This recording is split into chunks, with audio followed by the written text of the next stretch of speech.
ప్రాచార్య బ్రహ్మశ్రీ శలాక రఘునాథ శర్మ గారి భాగవత నవనీత్ 33వ భాగం 21:7-25 దశమ స్కంధంలో కంసాది దుష్ట దానవ సంహారం అయిపోయిన తర్వాత శిష్ట రక్షణ ఎలా చేశాడు పరమాత్మ అనే విషయాన్ని మనకి చెప్తాం. ఉగ్రసేనుడి దగ్గరకు వెళ్ళారు బలరామకృష్ణ. తాత, మేం యదువంశంలో పుట్టిన వాళ్ళు, యయాతి మహారాజు యదువంశంలో పుట్టిన వాళ్ళకి రాజ్యాధికారం లేదని శాపం పెట్టారు. మేం దాన్ని మన్నించాలి. మేము సింహాసనం ఎక్కరాదు కాబట్టి నువ్వే మాకందరికీ పాలకుడి. దేవతలు కూడా నీకు పన్నులు చెల్లిస్తా. రా, నిన్ను రాజుగా చేస్తున్నా, ప్రీతితో రాజ్యం పాలించు అని పలికి తమకు మాతామహుడైన ఉగ్రసేనుడికి పట్టాభిషేకం చేసి సింహాసనం మీద కూర్చోబెట్టి ఆనందించి అందరికీ ఆనందం పంచారు సోదరు. భగవంతుడి లీలలో అది ప్రధాన అంశం. అలాగే ఎంతకు ముందు కంసుడి భయం వల్ల ఎక్కడెక్కడో బిక్కుమంటూ నక్కి బతుకుతున్న యదువులు, వృష్ణులు, భోజులు, మరువులు, దశార్జులు, కపురులు, కుక్కురులు, అదే అంధకులు అనే జ్ఞాతులందరినీ పిలిపించి వాళ్ళని సంపన్నులను చేసి వారి వెనకటి స్థావరాల జంకు గొంకు లేకుండా జీవించటానికి తగిన వనరులను ఏర్పాటు చేసి నిలబెట్టారు రామకృష్ణ. ఒకనాడు అన్నతో కలిసి కృష్ణుడు నందుడి దగ్గరికి పోయి ఇలా అంటారు: తండ్రి, మేము భూమి మీద పడ్డ వెంటనే తల్లిదండ్రులుగా దర్శించుకొన్నది మీ దంపతులు. మా తల్లిదండ్రులకు మమ్మల్ని అప్పగించింది మీ ప్రేమ సౌజన్యాలే. మీ వలన ఇంతటి వాళ్ళమై మీ మంచితనాన్ని కలకాలం గుండె పొరలలో భద్రంగా దాచుకుంటాం. ఇక్కడ మేము చక్కదిద్దాల్సిన పనులు చాలా ఉన్నాయి. అవి చక్కబెట్టిన తర్వాత మళ్ళా మీ దగ్గరకు వస్తాం. అమ్మ అక్కడ ఉన్న మన వాళ్ళందరికీ మా మాటగా ఈ మాట చెప్పండి: నువ్వు పరివారంతో బృందావనానికి బయలుదేరి అని మంచి మాటలతో వాళ్ళ మనస్సుల ఆనంద మందిరాలను చేసి తర్వాత పనులకు సిద్ధమయ్యారు సోదరు. ధర్మస్థాపన తర్వాత పని ధర్మస్థాపనమేగా.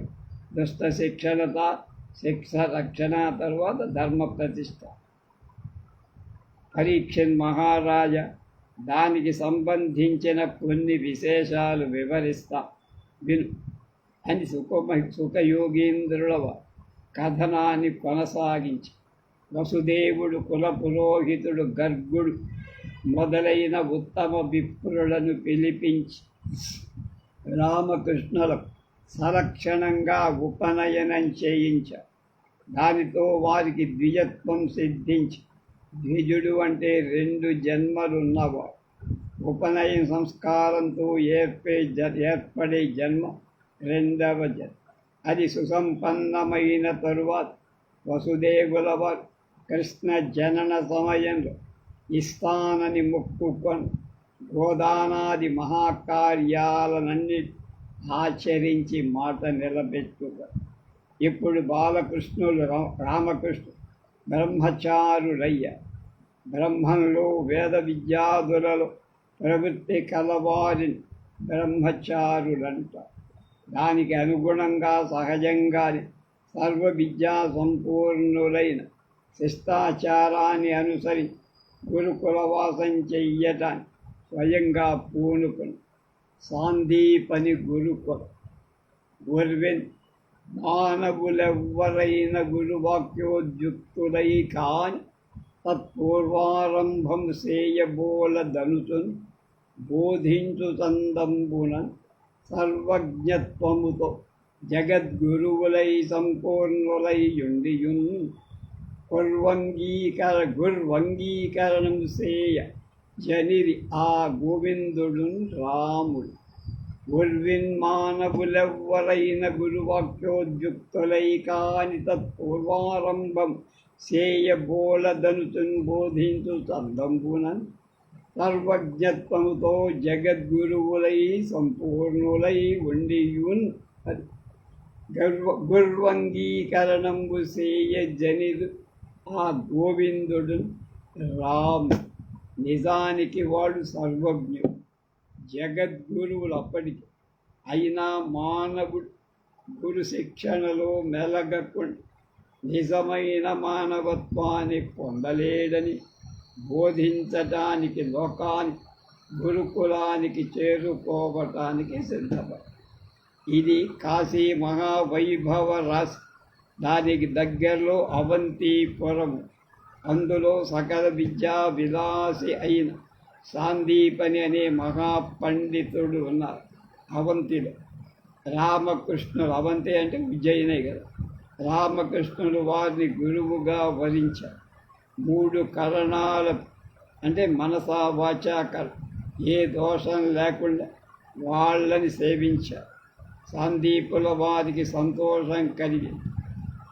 రామకృష్ణులకు 4 వేదాలు, 6 అంగాలు, ధనుర్వేద తంత్ర విద్య, స్మృతి గ్రంథాలు, ధర్మశాస్త్ర న్యాయ విద్య, తర్క రాజనీతి మొదలైన విద్యలన్నీ అధ్యయనం చేయించి మొత్తం 64 విద్యలు 64 రోజుల్లోనే అభ్యసించి తమ మేధా వైభవాన్ని లోకానికి చాటారు.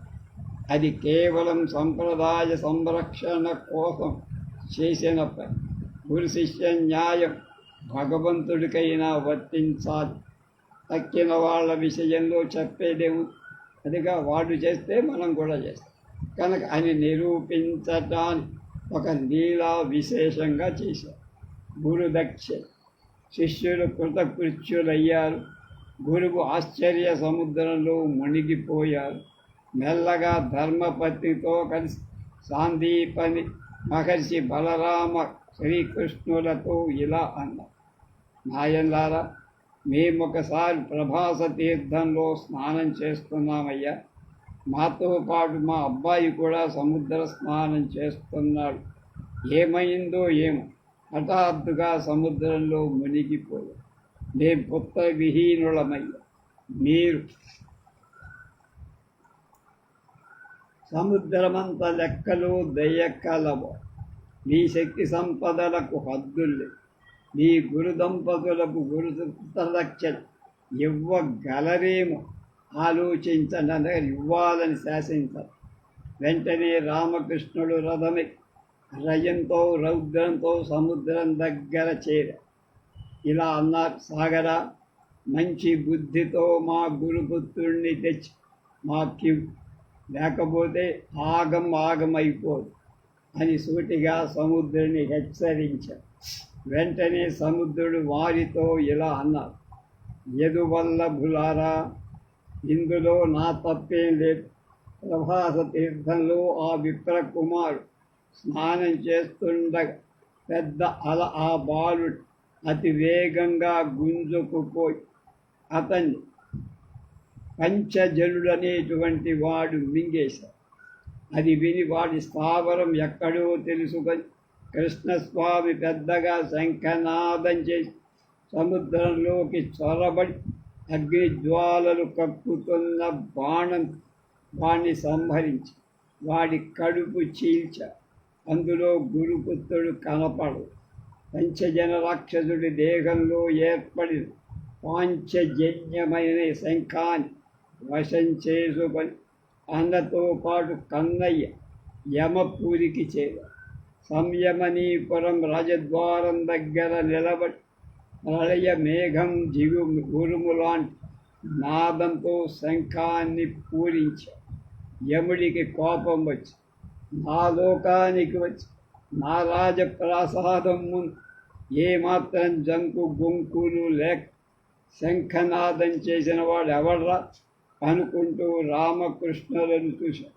వారు లీలా మానుష విగ్రహం ధరించిన విష్ణుమూర్తులని తెలుసుకొని కోపం జారిపోయి భక్తి వెలిగిపోయి, స్వామి ఏమి ఆజ్ఞ అని చేతులు మోడ్చి ముకుందుని ముందు నిలబడి, ధర్మరాజా, నువ్వు మా గురుపుత్రుని దండించి తెచ్చావట, అతన్ని మాకు అప్పదు అని కృష్ణుడు ఆజ్ఞాపించారు. అదిగో బాలుడు స్వామి అని తేండి తీసుకొని పొండి అని సమర్పించాడు. యమధర్మరాజు మంచి మాటలతో ఓరడి గురుపత్రుని తెచ్చి గురు దంపతులకు గురుదక్షిణగా సమర్పించారు. సోదరు నందాదుల ఆనందం, సందీపుల వారు సంతోషించారు. ఎప్పుడో తప్పిపోయిన కొడుకు బలరామ శ్రీకృష్ణుడు గురుదక్షిణగా తెచ్చిచ్చారు. సంతోషం పట్టలేక, మహాత్మా, నేను కృతకృత్యుణ్ణయ్యా, కృతార్థుణ్ణయ్యా అని మాత్రం శిష్య దేవులను దీవించి పంపించి రామకృష్ణుడు మధుర చేరారు.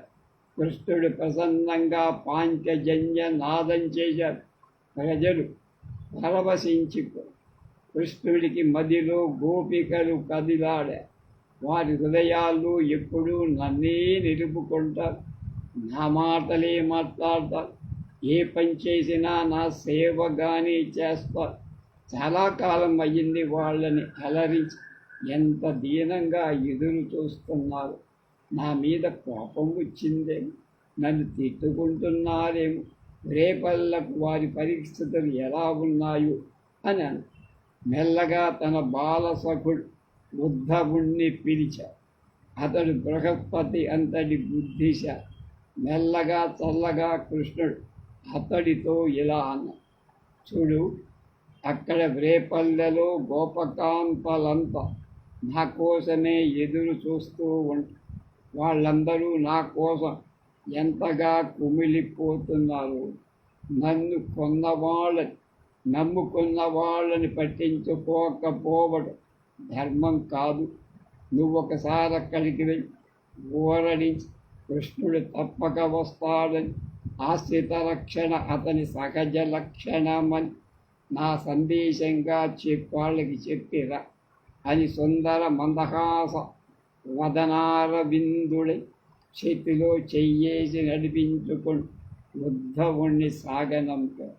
ఉద్ధవుడు పొద్దు వాటారుతూ ఉండగా గోకులం చేర ఆవుల కాలి గిట్టలకు రేగిన ధూళితో అతడి రథం నిండిపోయి మెల్లగా నందుని మందిరంలోకి ప్రవేశించాడు.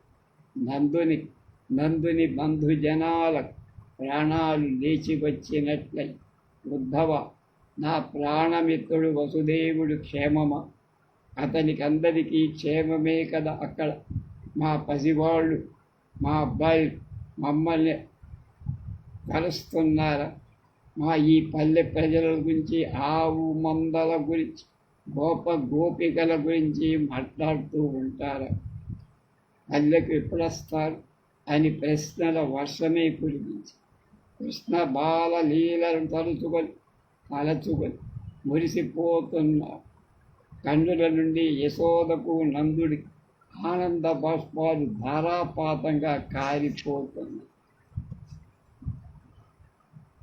ఉద్ధవుడి ఊరడి, అయ్యా అమ్మ, పెంచి పెద్ద చేసిన అమ్మా నాన్నలు చూడటానికి కృష్ణయ్య త్వరలోనే వస్తా.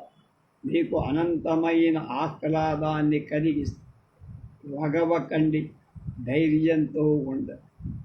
బలుడు కృష్ణుడు మానవ మాత్రుడు కారయ్య. నేల తల్లి బరువును తొలగించటానికి అవతరించిన విష్ణుమూర్తి. ప్రధానంగా కృష్ణుడు ప్రాణ ప్రయాణ సమయంలో తనను తలుచుకునేవాడు. మళ్ళీ పుట్టే అవసరం లేదు. మోక్ష సామ్రాజ్యంలో చేర్చుకునేటువంటి పరమాత్మ. అట్టి నారాయణుడు అఖిలాత్మభూతుడు కారణమానవాకారుడైన చిత్తంబులు అతనిపై చేర్చి సేవించితిరి. అతి కృతార్థులైతిరి.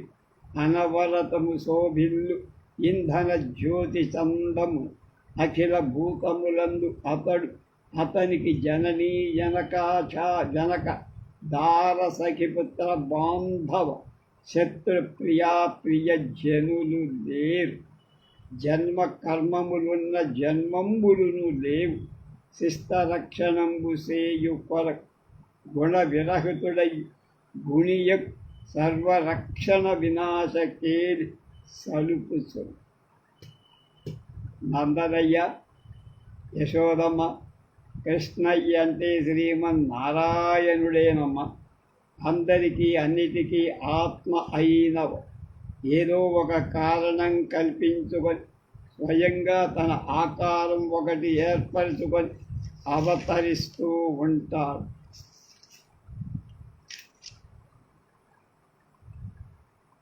మీరంతా ఎంత కృతార్థులయ్య. మనస్సులను అతని మీదే లగ్నం చేసి సేవించుకొని కట్టెలు గుట్టుగా ఉండే అగ్నిలాగా అతడు సర్వభూతాలలో ఉంటాడు. తల్లి, తండ్రి, చుట్టం, చెలి, పగవాడు, ప్రియుడు అనే భావాలే అతనికి లేవు. జన్మ కర్మలు లేవు. దుష్ట శిక్షణ, శిష్టరక్షణ, ధర్మ ప్రతిష్టాపన అతడు తనంత తాను చేయటానికి దిగొస్తాడు. సత్వరజ సమర్థులు అనే గుణాలు పొందిక అతడికి లేనే లేదు. పని పడినప్పుడు అవసరమైన వాటిని తనలో చేర్చుకొని వ్యక్తిలాగా నడిస్తూ వెలిగిపోతూ రక్షిస్తూ ఉంటాడు, శిక్షిస్తూ ఉంటాడు. ఈ విధంగా నందుడు, ఉద్ధవుడు రాత్రి కృష్ణుణ్ణి గూర్చే మాట్లాడు భ్రమర గీత. తెల్లారి చల్ల చిలికే మధుర నాదాలు వినివస్తూ ఉండగా మెలకువ వచ్చింది ఉద్ధవుడు. అనుష్ఠానాలన్నీ సక్రమంగా చేసుకొని ఒక రహస్య ప్రదేశంలో కృష్ణుణ్ణి ధ్యానిస్తూ కూర్చు. ఇంతలో బిలబిలమంటూ గోపికాంతలంతా అక్కడ ఎవరో మహానుభావుడు మా కృష్ణయ్యలాగి వచ్చి కూర్చున్నాడని అనుకుంటూ ఉద్ధవుని కేంద్ర బిందువు చేసుకొని చుట్టూ తిరుగుతూ మాటలు ప్రారంభం. వారి ముఖాలలో సిగ్గుతో కూడిన చిరునవ్వు రేఖలు వెలిగిపోయి, ఏమయ్యోయ్, నీ సంగతి మాకు తెలుసు. మా కృష్ణుడు తల్లిదండ్రులను పలకరించి రమ్మంటే విచ్చేసిన నిశ్చలి. కృష్ణ భక్తికి కన్ను, ముక్కు, కాళ్ళు, చేతులు వస్తే నువ్వే అని ఆకారంగా ఉండవు. మేమా అయ్యగారికి మనసులో ఉన్నామా? అన్ని సంఘాలను వదిలేశాం. కానీ మునులు కూడా చుట్టాలతో ఉన్న బంధాలు తెగతింపులు తీసుకోలే. కానీ ఆ మహాత్ముడు కృష్ణయ్యతో మా చెలిమి ఏదో కారణం బట్టి ఏర్పడి కారణం కనుమరుగైతే చెలిమి కూడా చెదిరిపో. కడుపు నిండిన తరువాత 9 పువ్వులను అంటి పెట్టుకొని ఉండదు కదా. అట్లా ఉన్నారు గోపికలు ఉద్ధవుడు.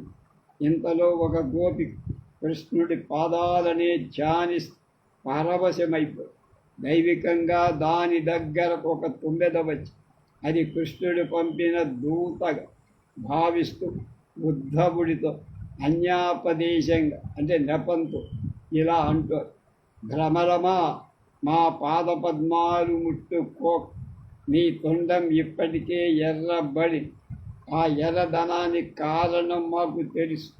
అది పట్నం దొరసానుల కుచాల మీద ఉన్న కుంకుమ ద్రవం ముద్రలు గల మా స్వామి పూల దండలు పూదేనతో ఎర్రబడ్డారు.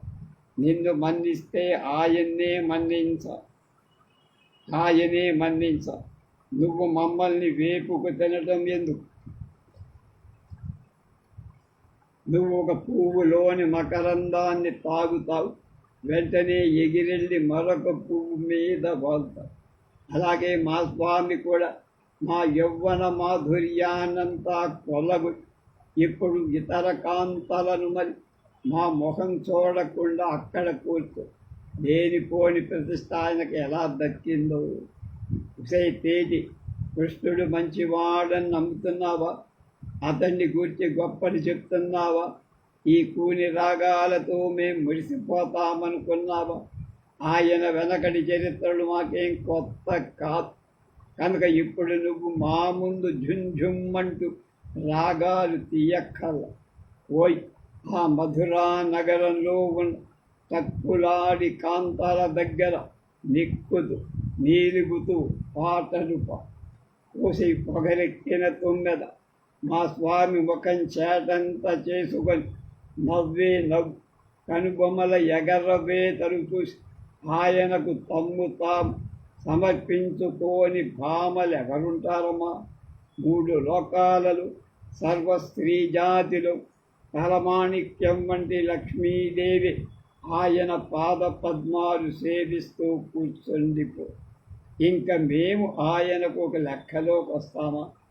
ఓ తుమ్మెదరేడ, నీకు రాయబారాలు చేయటంలో ఉన్న తెలివితేట ఏ స్థాయికి చెందాయో మాకు తెలుసు. మారుసా మా కాలు తామరలు ఎందుకు పట్టుకుంటాం? మేము వెర్రి మొగాల మా మగవాళ్ళని కొడుకులని మొదలైన వాళ్ళందరినీ వదిలిపెట్టి ఆ బాలకృష్ణుణ్ణి ఆశ్రయించాం. అప్పుడు ఆయన మా మొగం చూడకుండా ఎక్కడో ఎవరితోనో అక్కడ మధురలో కులుకుతాం. మేము 2 విధాలా చెల్లిపోయాం. ధర్మ మార్గంలో మెలిగేవాడు ఇలాంటి పనులు మెచ్చుతారా? వాలింజంపెను వేటకాని పగిలిన్ వంచించి దైత్యానుజన్ లోలం బట్టి విరూపజేసే బలిన్ లోభంపుతో కట్టి ఈ త్రైలోక్యంబు మెరంగి మొరంగి పుచ్చుకొని ధర్మజ్ఞుడే మాధవుడు ఎలా షట్పద ఎగ్గుమావలను నీకెగ్గింపగా నీకితను నేతకని. ఇప్పుడే కాదు, ఈ పెద్ద మనిషి వెనకటి జన్మలో కూడా ఇటువంటి తుంటరి పనులు చాలా చేసి వేటకానిలాగా వాలిని చంపాడు రామావత. పాపం కామించి అన్నింటి వదిలిపెట్టి ఆశ్రయిస్తే రావణుడి చెల్లెలు శూర్పణకు ముక్కు చెవులు కోయించి మురిసిపోయా. ఏదో ఉద్ధరిస్తాడని నమ్మి పరమ భక్తుడై ఆరాధించిన బలిచక్రవర్తి పాతాళ లోకానికి పంపేశారు. కోసి 6 కాళ్ళ పురుగ మా విషయంలో ఆయన చేసే మేలే ఉంటుందే?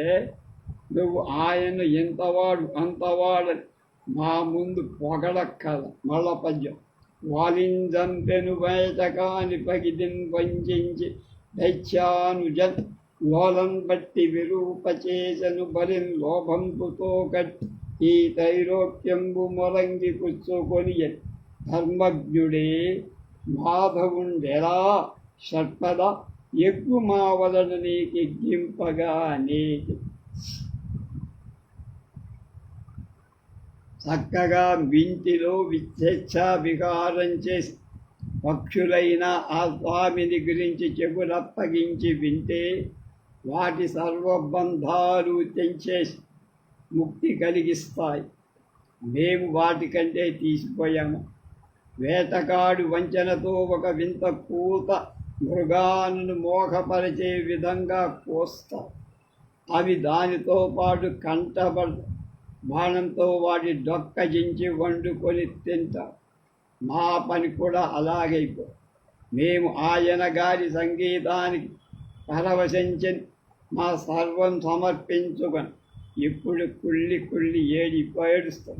ఓ తుమ్మెదా, మేము మా వాళ్ళనందరినీ కాదని కామపారవశ్యం స్వామిని శరణు చొచ్చాం.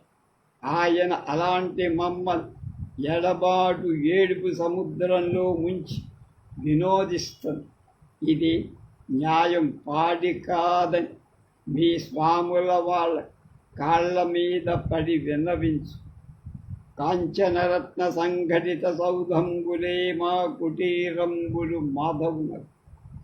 వివిధ నరేంద్ర సేవిత రజధానియే మా పల్లె యదువంశ మండనుడు.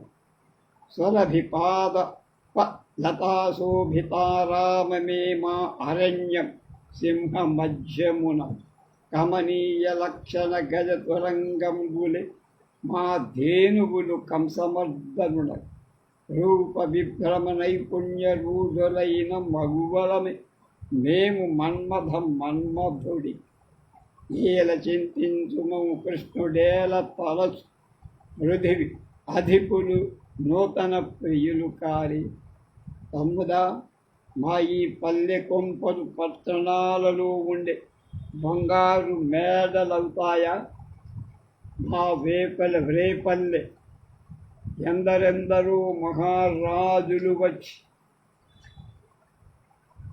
వీడిది చేసే రాజధాని అవుతుందా? మా ఈ అడవి లాంటి భూమి అందచందాలతో మురిపించే పూల తోటలతో ఆలరారే నాగరక స్థానమవుతుందా? నోరు వాయి లేని ఈ ఆవులు దూడలు గొప్ప గొప్ప లక్షణాలకు వెదిగిపోయే ఏనుగులు గుర్రాలు అవుతాయా?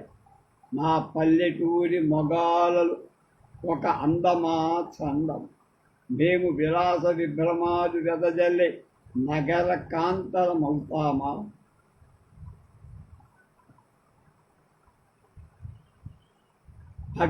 ఇంకా ఇటువంటి మమ్మల్ని ఆ కృష్ణుడు ఎందుకు స్మరిస్తాడు?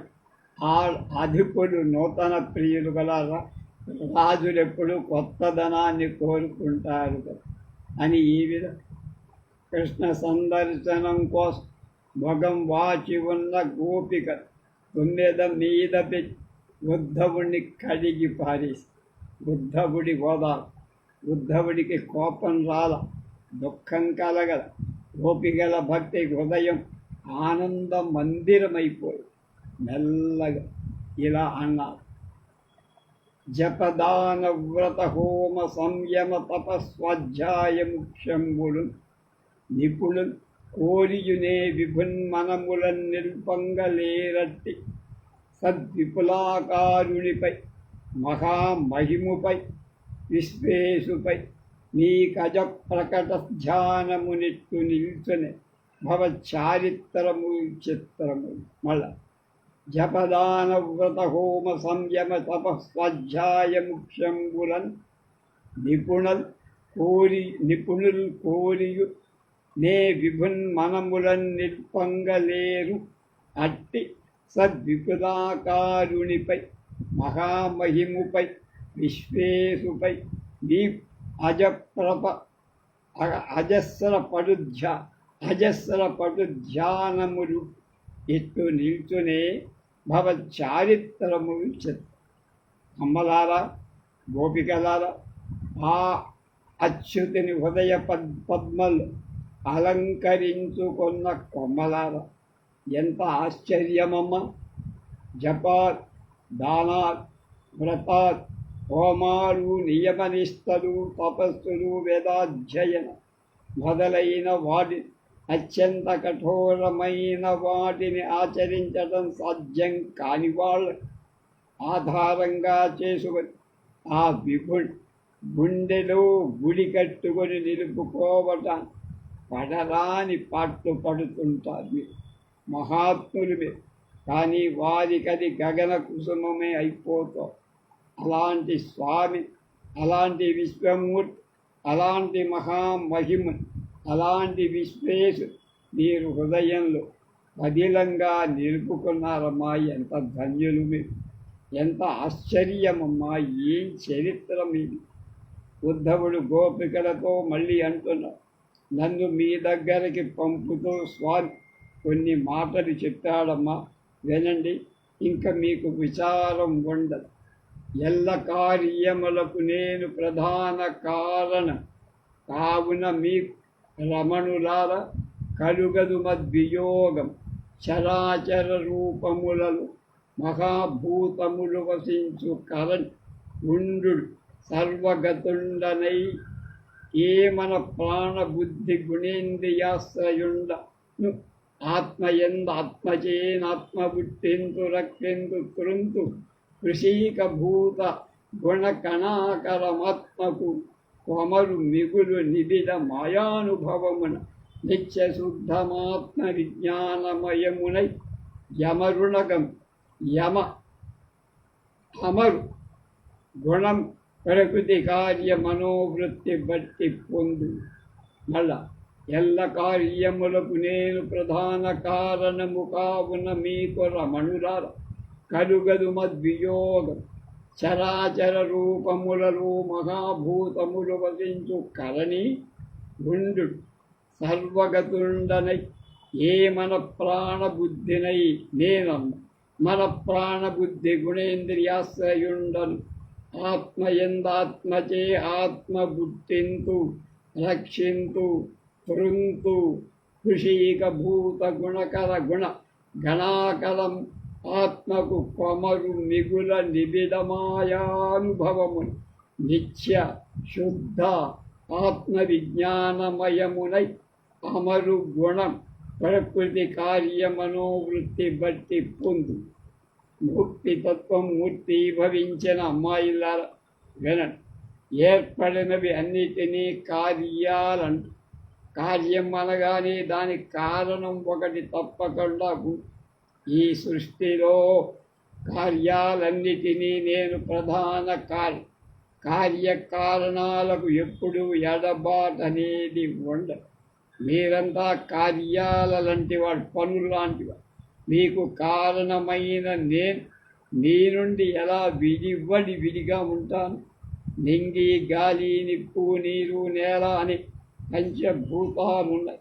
వాటితో కలగా పొలగమి ఏర్పడిన చరాలు అచరాలు కదలనివి కదిలే అయిన అన్ని రూపాలను 5 భూతాలు ఎంతో కొంత ప్రమాణంలో ఉంటాయి కదా.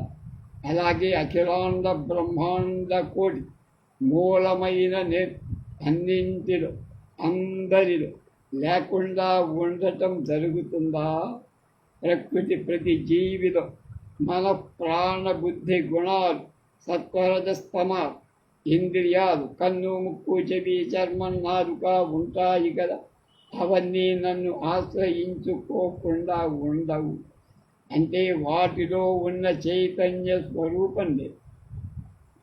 అయినప్పుడు మీకు నాకు ఎడబాటు అనేది లేదు. నా ఆత్మలో నా ఆత్మతో మీ అంటే లక్షల కోట్లుగా ఉన్న జీవరూప ఆత్మలన్నిటినీ నేను పుట్టిస్తూ రక్షిస్తా. మళ్ళీ నాలో నేను కలుపుకో. అంటే పరమాత్మనైన నేను జీవాత్మలైన మీరు సర్వకాల సర్వావస్థలలో కలిసి ఉన్నట్ల లేనట్లు ఇంద్రియాల వల్ల 5 భూతాల గుణాల వల్ల ఆయా ఆకారాలు సృష్టిలో జీవరాశులకు కలుగుతూ ఉంటాయమ్మా. వాటితో చాలా దట్టమైన ప్రకృతి ధర్మం మాయ అనుభవానికి వచ్చి నిత్యశుద్ధమైన నా లక్షణాన్ని వింత వింత స్వరూపులుగా తోచేటట్లుగా మిమ్మల్ని భ్రమలకు లోను చేస్తూ అదే విజ్ఞానమయమైన ప్రపంచం. ఆ భ్రమలనన్నిటినీ నిజమనుకోవటం అజ్ఞానం, తొలగించుకోవటం జ్ఞానం. ఆ జ్ఞాన దశలో మీరు నేను నేనే మీ. ఇంకా వియోగం ఎక్కడిది? కలగని లేచి మున్ను కలగన్న సమస్త విధంబు కల్గగ పలచిన మానవ పదార్థము చేని ఖిలేంద్రియార్థము బలమున పజ్ఞుడు ప్రపంచము లేదని సన్మనంబు తారలయ కట్టుడు బుధుల కవ్వల నుండొక భేదమున్నది. కలొస్తుంది, అందులో పోలు పొందు లేని అనేక చిత్రాలు కనపడతాయి. అంటే అసంభవాలు. మెలకువ వస్తుంది, కళలో కనపడిన చిత్రాలు నిజంగా కనపడతాయా? ఉండవు. అవన్నీ కళ్ళలు, అబద్ధం. అలాగే మనసు ఇంద్రియాలతో కలిసి విచిత్రమైన అనుభవాలు సృష్టిస్తుంది. అదే ప్రపంచమమ్మా. ఆ మనసు వికారాలనన్నిటి కేవలం వికారాలు మాత్రం. అవి నిజాలనుకుంటే భ్రమ. లేని మనసు సాధిస్తే ఉండే అనుభవానికి వచ్చేది పరమాత్మ ఒక్కటి. అప్పుడు ఆత్మ పరమాత్మ అంటూ 2 లేవు, ఒక్కటే. సాంఖ్యం జ్ఞానం, యోగం వేదాలు, సత్యం తపస్సు, ఇంద్రియ నిగ్రహం, మనసు పట్టుకోవటమని ఈ విధానాలని నదుల వంటి సముద్రంలో కలిసేంత వరకే నది అనే పేరు.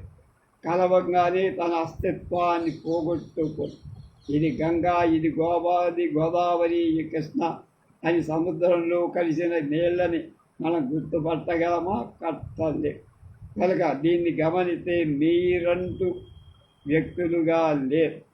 గోపికలు, గోపాలకృష్ణుడు అనే భేదం లేదు. అంతా పరమాత్మ. ఆ స్థితిని పొందిన మీరు జారిపోకండమ్మా. జారిపోవటం అంటే వియోగం అనుకోవటం. మీకు నాకు వియోగం లేదనే అనుభవాన్ని మీరు నిత్యం గుర్తు చేస్తారు. తమ మగవారు ఏదో పని మీద దూర దేశాలకు పోతాం. అప్పుడు వారే తమ సర్వం అనుకునే పతివ్రత హృదయాలను భావనాత్మకంగా వాళ్ళని నిలుపుకుంటారు.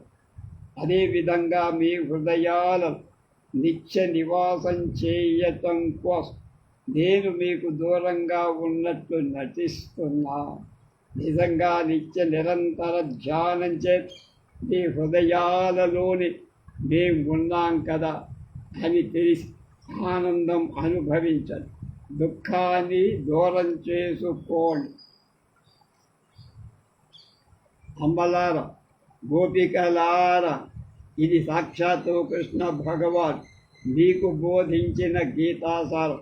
నా మాటలుగా మీరు ధన్య జీవులు అన్న గోపికల ఆరా. ఈ మాటలు విన్న గోపికలు ఇంకా భౌతిక వాసన పూర్తిగా జారిపోరు. కాబట్టి మళ్ళీ అంటున్నా, అయ్యా ఉద్ధవ మహాశయ, ఎక్కడున్నాడు మా స్వామి? ఎలా ఉన్నాడు? ఎప్పుడు వస్తాడు? మా హృదయ ఆరాటాన్ని ఎప్పుడు పోగలదా? ఆ మధురాపురంలో ఉన్న కాంతలు స్వామిని ఇక్కడికి రాణిస్తారా? మేము ఈ కామ వేదనలో కుమిలిపోవాల్సింది. ఈ యమునా నదీ తీర విహార జ్ఞాపకాలు అన్నీ ఆయన హృదయం నుండి చేజారిపోయాయా? మా సంగతులు ఎప్పుడైనా మీ మాటలతో మాకు గడిపిన అనుభవాల ప్రసక్తి చేస్తాడా? సరే, ఇవన్నీ అలా ఉంచండి. మా ఈ మనవిని స్వామికి హృదయం చక్కగా నాటుకునేటట్టు చెప్పి పుణ్యం కట్టుగా. తనుబాసి యొక్కింత తడవైన ఇత మీద నేలపై మేనులు నిలువదు అను. నేలపై మేను నిలువకయుటయన్న ధైర్యంబులొక్కడ తలగిన పిమ్మ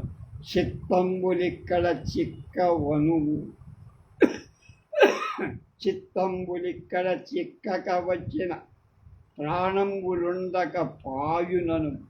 ప్రాణములు మరి వచ్చి ప్రాణవిభుడు ప్రాణి రక్షకుడగు తన్ను ప్రాణుల చేరి దూరంగా మరి ఏమి చేయువాడు వేగ విన్నపమనరింపవే మహాత్మా. అద్భుతమైన పద్యరాజవి. తనుబాసి ఒక్కింత తడవైన ఇట మీద నేలపై మేనులు నిలువమనుము. నేలపై మేనులు ముక్తపదగ్రస్త. నేలపై మేనులు నిలువయటగున్ ధైర్యంబులొక్కడ తలగునను. ధైర్యంబులొక్కడ తలగిన పిమ్మట చిత్తంబులిక్కడ చిక్కవనుము. చిత్తంబులిక్కడ చిక్కక వచ్చిన ప్రాణంబులుండగా పాయునను పోతాయను. ప్రాణములు మరి వచ్చి ప్రాణవిభుడు ప్రాణి రక్షకుడగు తన్ను ప్రాణులెల్ల చేరి దూరంగా మరి ఏమి చేయువాడు వేగ విన్నపమనరింపవే మహాత్మా. స్వామి, ఆ స్వామి లేకుండా ఇక్కడ ఈ నేల మీద మా శరీరాలు నిలవు. నేల మీద శరీరాలు నిలవకపోతే ధైర్యం ఒక పైతున ధైర్యం జారిపోతే మా చిత్తాలు గూడు విడిచిన ఎగిరిపో. చిత్తాలు ఎగిరిపోతే ప్రాణాలు గోవిందో గోవి. ఆ తరువాత ఆ ప్రాణకాంతుడు ఇక్కడికి వచ్చి మా కట్టెలను చూస్తాడు. ప్రాణం లేని శరీరం మా ఈ దుర్గతిని చూసి ఇక్కడ మసలుతున్న వాళ్ళంతా మా చావుకు కారణమైన స్వామిని ఆడిపోసుకోడు. అప్పుడు ఆ స్వామి ఏం చేయటానికి మిగలదు. ఈ ఒక్క ముక్కు ఆయన చెవిలో చెయ్యి చెప్పు ఉద్భవ, చెవిలో పడయ్యనంటారు ఉద్భవ. విభుడు మా వ్రేపల్లె వీధుల నేతేర చూతుమే ఒకనాడు చూట్కులల. ప్రభుడు మాతో నర్మ భాషలు భాషింప విందుమే ఒకనాడు వీనులల. తనువులు పులకింప దయితుడు దాసిన కలుగునే ఒకనాడు కౌగిలింప. ప్రాణేశమమ్మేలా పాసిటివని దూర దొరకునే ఒకనాడు తొట్టుబడగా. వచ్చునే హరి మేమున్న వనము చూడ తలచునే భర్త మా తోడి తగులు తెరుగు తెచ్చునే విధి మన్నాదు దిట్టుబడక. ఒరుగ పలుకు మహాత్మని కెరుగవచ్చు. కాయలు కాచిపోతున్న మా కడు మురిసిపోయే విధంగా స్వామితో రేపల్లెతో అడుగు పడతాడా. మాతో కొంటె మాటలాడు మా చెవులలో అమృతం పోస్తాడా. మా దేహాలకు పులకింతలు కలిగేటట్టు మేము మా స్వామిని కౌగలించుకుంటాము. ప్రాణనాథ, మమ్మల్ని ఎందుకు విడిచిపోయావని మేము నిష్ఠురంగా మాట్లాడితే బదులు చెప్పలేక మొగం చాటు చేసుకుంటాడా. చెప్పు ఉద్ధవా, చెప్పవయ్యా స్వామి, మా స్వామి వస్తాడా? మేము ఆయన స్మృతిలో జ్ఞాపకంలో ఉన్నామా? ఈ విధి మాతో తిట్టులు తినకుండా మా స్వామిని మాకు తెచ్చిస్తాడా ఆ బ్రహ్మ అన్నాడు. ఆ విధంగా గోపిక కరుకు మాటల ఉద్ధవుణ్ణి పొడిచినట్టు, బాణాలతో పొడిచినట్టు పొడిచేసి కొంతసేపటి కృష్ణ సందేశాన్ని నెమరు వేసుకొని ఓరడిల్ల కృష్ణలీలలు వర్ణించుకొని ఆనందంతో ఉంది. ఉద్ధవుడు అలాగే గోపికలను గోపాలకు మంచి మాటలతో మురిపిస్తూ కొన్ని నెలలు అక్కడే ఉండి మళ్ళా కృష్ణుడి దగ్గరకి చేరారు. మధురలో భూని కుబ్జకు నేను మళ్ళీ వస్తానని చెప్పాడు కదా, అక్కడికి వెళ్ళాలిగా, ఆ పని చేయాలి. ఏం చేస్తాడు, ఎలా చేశాడు రేపు.